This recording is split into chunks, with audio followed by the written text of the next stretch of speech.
శ్రీశైలం బ్రహ్మోత్సవాలకు విచ్చేస్తున్న భక్తులకు స్వాగతం సుస్వాగతం. మల్లికార్జున స్వామి, భ్రమరాంబిక అమ్మవార్ల దివ్య ఆశీస్సులు మనందరిపై ఎల్లవేళలా ఉండాలని కోరుకుంటూ పరమశివుని కృపతో ఈ లోకమంతా సుఖశాంతులతో విరాజిల్లాలని ప్రార్థిస్తున్నాం.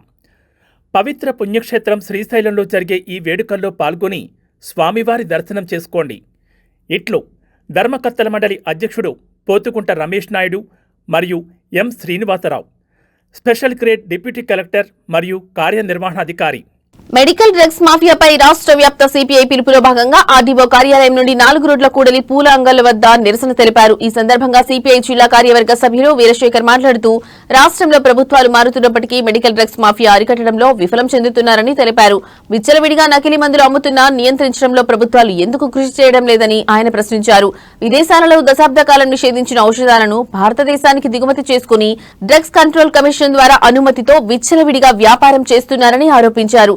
చిన్న పిల్లల పాలిట శాపంగా మారిన ఒక టానిక్ పై నిషేధం ఉన్నప్పటికీ దానిని అమ్ముతున్నా ఎందుకు పట్టించుకోలేదని ఆయన ప్రశ్నించారు.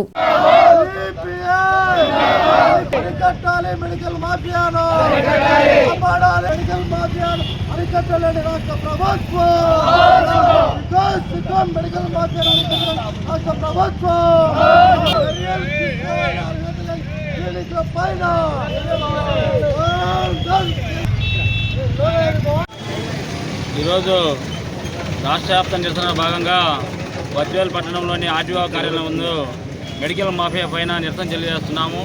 ఈరోజు కడప జిల్లా వ్యాప్తంగా కూడా మొత్తం మెడికల్ స్టోర్కి సంబంధించిన లైసెన్సులు రెన్యువల్ చేసుకోవడంలో కానీ, అదేవిధంగా ఫార్మసీ అంటే మొత్తం సంబంధించిన టెస్టులు, రకరకాల టెస్టులకు లైసెన్సులు ఉన్నాయో తెలియదు, లైసెన్సులు లేదో తెలియదు. ఎప్పుడో స్టార్టింగ్లో లైసెన్సులు తీసుకుంటే ఇప్పటికి కూడా ఏ ఒక్కరు కూడా చాలామంది రెన్యువల్ చేసుకోలేని పరిస్థితి.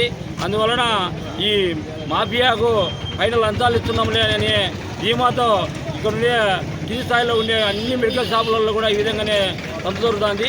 అందువల్ల అంటే మెడికల్ గతంలో 10 రూపాయలు తీసుకోకపోతే 2 ట్యాబ్లెట్లు జ్వరానికి సంబంధించిన ట్యాబ్లెట్ ఇచ్చారు. ఈరోజు 50 రూపాయల నోటు తీసుకోకపోతే ఒక పూటకు మాత్రమే వస్తుంది. నొప్పులు మాత్రం కానీ, జ్వరం మాత్రం కానీ అన్నీ విపరీతంగా రేటు ఎంతంటే అంత అమాంతంగా పెంచేసి ఇంత రేట్ అని చెప్పి ఏ ఒక్క షాపులో కూడా బిల్లు ఇచ్చేది పన్ను పోలేదు. మెడికల్ స్టోర్లో వచ్చేసి ఏ షాపులో కూడా 100 రూపాయలు కానీ, 200 కానీ, 500 కానీ, 1000 రూపాయలు తీసుకున్నా కానీ, మందులు తీసుకున్నా కానీ ఏ ఒక్కరు బిల్లు ఇవ్వడం లేదు. ఇది చాలా దుర్మార్గమైన చర్య. జిల్లా ఉన్నతాధికారులు వెంటనే చర్యలు తీసుకొని ఒక పక్క క్లినిక్ పైన, మరో పక్కన మెడికల్ పైన మొత్తం అన్ని చర్యలు తీసుకోవాలని చెప్పి భారత కమ్యూనిస్ట్ పార్టీ సిపిఐగా మేము డిమాండ్ చేస్తున్నాం. రాష్ట్రంలో ఏ ప్రభుత్వాలు వస్తున్నప్పటికీ మరి ఈరోజు మెడికల్ ఫార్మా మాఫియాను అరికట్టడంలో పూర్తిగా విఫలం చెందుతూ ఉన్నాయి. మరి రాష్ట్ర ప్రభుత్వం తీవ్ర నిరసనగా ఈ యొక్క మెడికల్ ఫార్మా మాఫియాలో జరుగుతున్నటువంటి అవినీతి ఆరోపణలు ఏవైతే ఉన్నాయో వాటిపైన భారత కమ్యూనిస్టు పార్టీ సిపిఐ రాష్ట్ర వ్యాప్తంగా ఆందోళన పిలుపులో భాగంగా ఈరోజు సిపిఐ బద్వేల్ ఏరియా సమితి ఆధ్వర్యంలో ఈ యొక్క కార్యక్రమం నిర్వహిస్తూ ఉన్నాం. ఈరోజు రాష్ట్రంలో ఒకవైపు నకిలీ మందులు విచ్చలవిడిగా మరి వస్తున్నప్పటికీ వాటిని అరికట్టడంలో ప్రభుత్వాలు విఫలమవుతూ ఉన్నాయి. అదేవిధంగా ఈరోజు చూస్తే రాష్ట్ర వ్యాప్తంగా కూడా నకిలీ మందులతో పాటు ఈరోజు ఒక దశాబ్ద కాలం పాటు విదేశాల్లో ఉన్నటువంటి ఔషధాల నిల్వలు ఏవైతే ఉన్నాయో వాటిని తీసుకొచ్చి ఈరోజు డ్రగ్స్ కంట్రోల్ కమిషన్ వాళ్ళ దగ్గర నుంచి అనుమతులు పొంది విచ్చలవిడిగా అమ్మకాలు చేస్తూ ఉంటే వాటిపైన ఎక్కడ కూడా చర్యలు లేవు. ఒక చిన్నపిల్లలకు సంబంధించినటువంటి ఒక టానిక్ ఈరోజు రాష్ట్ర వ్యాప్తంగా అమ్ముతూ ఉంటే అది నిషేధించినటువంటి టానిక్, దానిపైన చర్యలు లేవు.